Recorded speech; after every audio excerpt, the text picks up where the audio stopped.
First off, we ought to obey the Constitution, live within our means, and balance the budget, quit warmongering, and quit the welfare state. Those minor things like that. But eventually, you don't need the Federal Reserve. Conservatives love it because you can pay the military bills. Liberals love it because you can pay the welfare state bill. But it's all deception. It's all a tax. It eventually destroys and hurts the very people you're trying to help. With us now, Republican candidate in the Kentucky Senate race, Dr. Rand Paul. He's the son of former presidential candidate and Congressman Ron Paul. Thanks for being with us, Rand. Let me start by asking you, are you as much of a big government liberal as your father?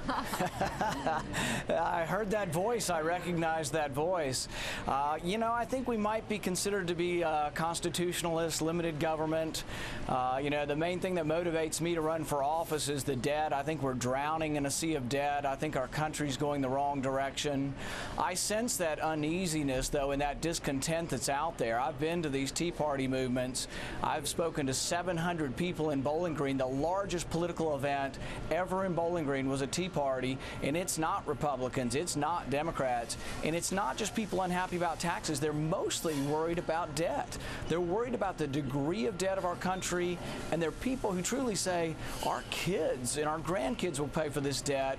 And I go one step further. I think it's more imminent that we will pay for this debt through inflation within a year or two, and that's when the push comes to shove. Rand, let me ask you this question. Are you finding, like the New York Times found, the Washington Post found, a lot of mainstream media outlets found of this protest this past weekend, that there are a lot of conservatives out there that are very disappointed in the Republican Party, that wasn't a Republican protest, that was a conservative protest? Are you finding that, and do you think that could help your chances in basically upsetting the GOP's best laid plans this fall? Right.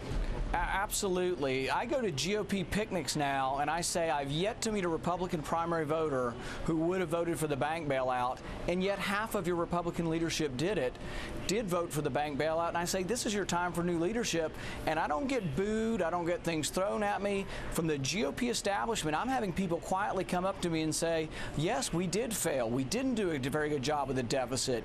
You know, we get an A+ for reducing taxes, but we get a C- for reducing spending. So we as Republicans, we lost our believability on the debt, and we've got to do something to regain our believability. Well, Rand, let me help you out here, because you may not be able to say it because you're running in a Republican primary and I'm not. We don't get a C- for reducing spending. We get an F. It was past 8 years, horrific. We spent at a faster rate than any Congress before. Let's go to Pat Buchanan. He's got a question for you, Rand. Pat. Yeah, Rand, right now we're spending something like 26-27% at the federal level of the gross national product, probably collecting in taxes 17%. That's 10% of the entire economy. How do you cut the budget of the United States by 10% of GDP? Where do you start chopping? Right. Well, I tell people that I won't vote for any unbalanced budget, and that's where you start, Republican or Democrat. How do you cut it? I think you have to make it simple, and you have to tell people in a simple way how you would balance the budget. I think you introduce 2005 budget next year. You know, let people know that in 2005 we spent $3 trillion. Could we not get by with $3 trillion? We've gone from $2 trillion in 2002 to $4 trillion. We've doubled the amount of spending. I think you have to just say enough's enough. And I think the problem with Republicans right now is that Obama's budget was $1.75 trillion in debt, but the Republican alternative was $500 billion in debt with a 10-year plan to balance the budget. I always say our balance the budget plans are sort of like the old Soviet agricultural plans. They mean nothing, and the numbers never mean anything, and we never achieve our goals on balancing the budget. I mean, even President Obama, they said, oh, he's going to cut the deficit in half. Well, he tripled the deficit in 1 year, and he's going to cut it in half in 4 years. Things are out of control, but there's an uneasiness out there, and people sense it, Republican and Democrat. There is definitely a discontent out there. Dr. Rand Paul, no doubt about doing the math for us. Thank you very much. Welcome to the show. Thank you, Rand. Thank you. We got to have you back.